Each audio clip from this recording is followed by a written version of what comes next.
আল্লাহ রাব্বুল আলামিন কুরআনুল কারীমের মধ্যে যে বলেছেন, উদউ ইলা সাবিলি রাব্বিকা বিল হিকমাতি ওয়া মাউইযাতিল হাসানা ওয়া জাদিলহুম বিল্লাতি হিয়া আহসান। তুমি মানুষকে আল্লাহর দিকে ডাকো,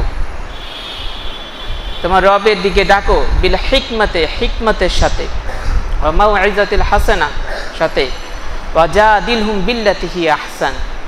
আর যদি তর্ক করতেই হয়, ঝগড়া করতেই হয়, তাহলে সেটা উত্তম পন্থায় ঝগড়া করবে, উত্তম পন্থায় ঝগড়া করবে। তো আজকে আমাদের আলোচনার বিষয়ে কিন্তু এই বিষয়টা আজকে আলোচনা না, যেহেতু ভয়াবহ পরিণতির বিষয়টা যোগ করে দেওয়া হয়েছে।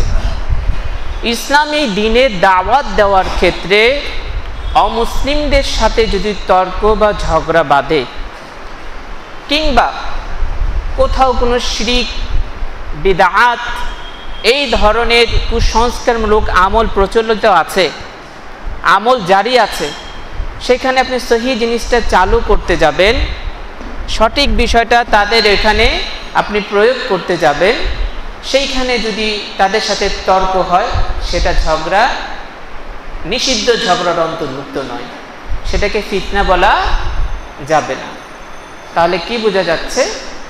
আল্লাহর দ্বীনের দাওয়াত প্রচারের ক্ষেত্রে এবং সামাজিক শিরক, বিদআত এবং কুসংস্কার যেগুলো আছে, এগুলো উৎখাতের ক্ষেত্রে হকের প্রচার করতে গিয়ে যদি তর্ক বাঁধে, সেটাকে ফিতনা ফাসাদ, ঝগড়া ফাসাদ সৃষ্টিকারী ভয়াবহ পরিণতি বলা যাবে না।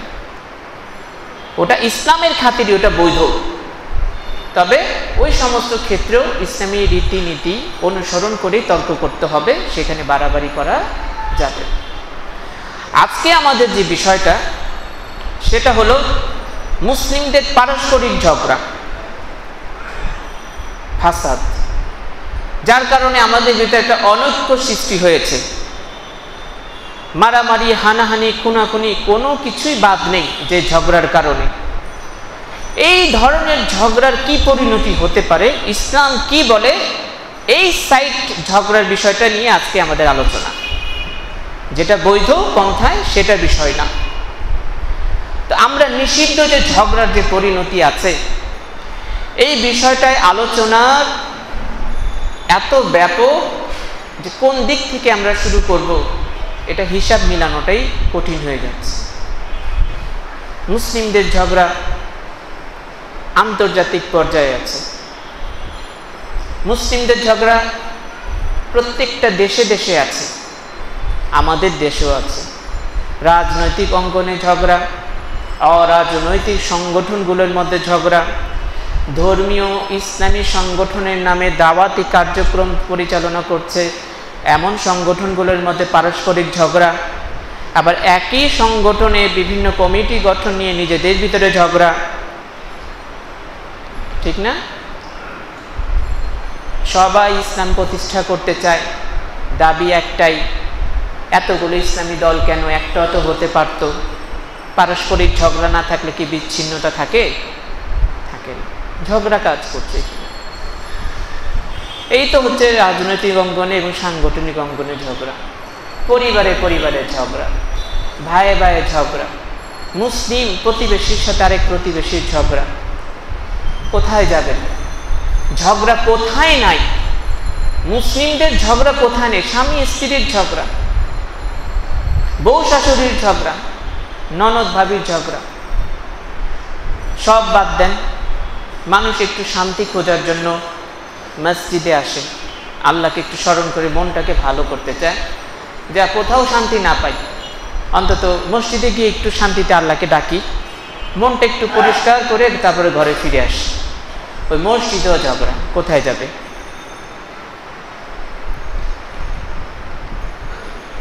মসজিদে ঝগড়া কেন? অনেক কারণ। তো প্রতিকারের উপায়টা কি, ওই পয়েন্টে আমি শেষ দিকে এই বিষয়গুলো, কারণগুলো আমি ইনশাআল্লাহ উল্লেখ করব। তা আমি আলোচনার শুরুতেই আমি বলতে চাচ্ছি, আমি আপনাদের সামনে যদিও এখানে বসেছি, হয়তোবা অনেকের চেয়ে শিক্ষাগত ডিগ্রির যোগ্যতার দিক থেকে আমি অনেকের চেয়ে সিনিয়র, কিন্তু বয়সের দিক থেকে অনেকের জুনিয়র। আমি কিছু মনে করবেন না, বিষয়টা এমন অনেক বিষয় আছে খোলামেলাভাবে আমাকে বলতে হবে, কারোর প্রতি বিদ্বেষ রেখে নয়, আমাদের ভুলগুলো যেন সামনে আসে, আমরা যেন সংশোধন হতে পারি, শুধু এটার নিয়তেই। কারণ আমরা কেউ ভুল থেকে মুক্ত নয়, আমি যে কথা বলবো আমারও ভুল আছে। তো এই বিষয়টা যতটুকুই বলবো, মাঝে মাঝে আমি কিছু বিষয় খোলামেলা আলোচনা করব, কেউ নিজেদের দিকে বিষয়টা ইঙ্গিত নেবেন না, কারণ আমরা খোলামেলা আলোচনা না করলে বিষয়টা খুব কঠিন এবং ঝঞ্ঝাটপূর্ণ একটা বিষয়। তো এটা সমাধান রাস্তা খোঁজা যাবে না। আর আমার প্রায় আলোচনাতে এই কঠিন বিষয়গুলো আমার উপরে পড়ে, আমি দেখেছি। তো যাক, আমরা আলোচনার শুরুর দিকেই ঝগড়া ফাসাদ এই বিষয়ে কোরআন এবং কয়েকটি হাদিস শুনে তারপর আমি পয়েন্টের দিকে চলে যাচ্ছি। আল্লাহ রাব্বুল আলামিন কোরআনুল কারীমে আমাদের পারস্পরিক ঝগড়া বিবাদকে নিষেধ করে দিয়েছে। এই ঝগড়া বিবাদ মুসলিমদের মধ্যে কবিরা গুনাহের অন্তর্ভুক্ত। কি গুনাহ? কবিরা গুনাহ। কবিরা গুনাহ মানে কি ছোট গুনাহ? বড় গুনাহ, অনেক বড় গুনাহ। তো কবিরা গুনাহ হচ্ছে বড় গুনাহ। মুসলমানদের পারস্পরিক ঝগড়া বিবাদ করাটা বড় গুনাহের অন্তর্ভুক্ত, বড় পাপ। বড় পাপ বলেই এর ক্ষতিটা বড় ধরনেরই হয়। ভয়ঙ্কর পাপ, বড় পাপ। স্বামী স্ত্রীর সংসারে দুইজনের মধ্যে ঢুকেছে, দুই সংসার তছনছ করে দিয়েছে, কারণ তার ক্ষমতাটা বেশি। পাপ তো বড়, ছোট পাপ হতো হয়তো ক্ষতিটা কম করত। মসজিদে ঢুকেছে, মসজিদে তছনছ করে দিয়েছে ঐক্য। সংগঠনে ঢুকেছে, সংগঠন তছনছ করে দিয়েছে। মুসলিমদের আন্তর্জাতিক সম্পর্কে গেছে, সেখানে তছনছ করে দিয়েছে। কি ঈমান, কি আমল, কিছুই রাখেনি, কারণ এটা একটা ভয়ঙ্কর পাপ, বড় পাপ। এই জন্য ক্ষতিটাও বড় হয়, ছোট হয় না। যদিও দুইজনের মধ্যে ঝগড়া হয়, ক্ষতিটা অনেক বড় ধরনের করে ফেলে, কারণ ঝগড়াটা কবিরা গুনাহ, বড় পাপ।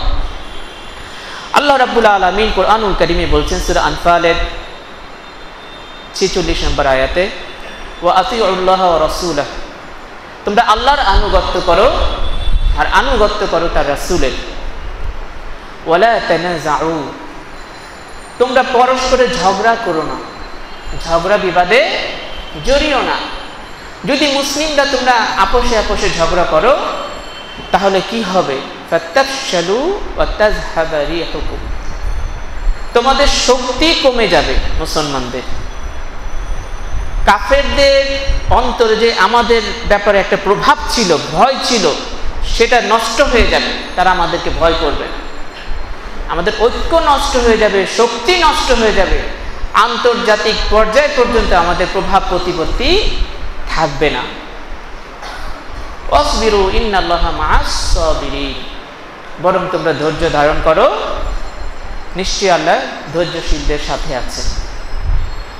তাহলে আল্লাহ রাব্বুল আলামিন কুরআনুল কারীমে এই আয়াতটিতে আমাদেরকে ঝগড়া ফাসাদ করতে কি করেছেন? নিষেধ করে দিয়েছেন। এবং এর দুইটা ক্ষতির কথা বলে দিলেন। আমরা অনৈক্য সৃষ্টি হয়ে যাবে, আমাদের মধ্যে প্রভাব প্রতিপত্তি শক্তি সব বিলুপ্ত হয়ে যাবে।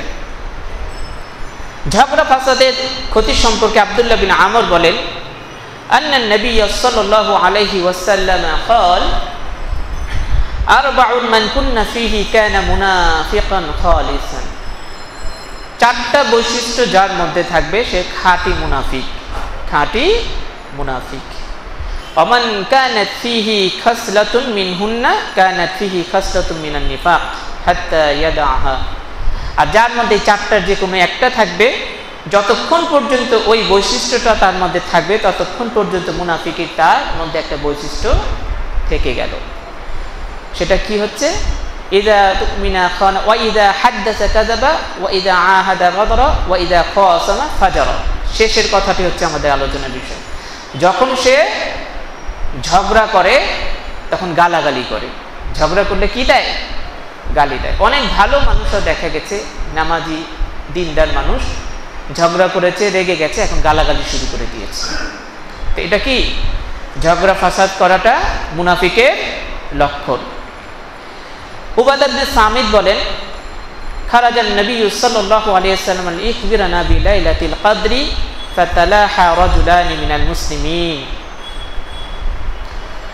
নবী সাল্লাল্লাহু আলাইহি ওয়াসাল্লাম বের হলেন। কিসের জন্য বের হলেন? লাইলাতুল কদর কখন হবে, কোন রাত্রিতে, সেটা আমাদেরকে জানানোর জন্য। এমন সময় ফাতালাহা রাজুলানি মিনাল মুসলিমিন, মুসলমানদের দুইজন ব্যক্তি ঝগড়া লিপ্ত হয়ে গেল। ফাকালা, আল্লাহ রাসূল বললেন, খারাজতু লিউখবিরুকুম বিলাইলাতিল কদরি ফাতালাহা ফুলানুন ওয়া ফুলানুন ফারুফিআত।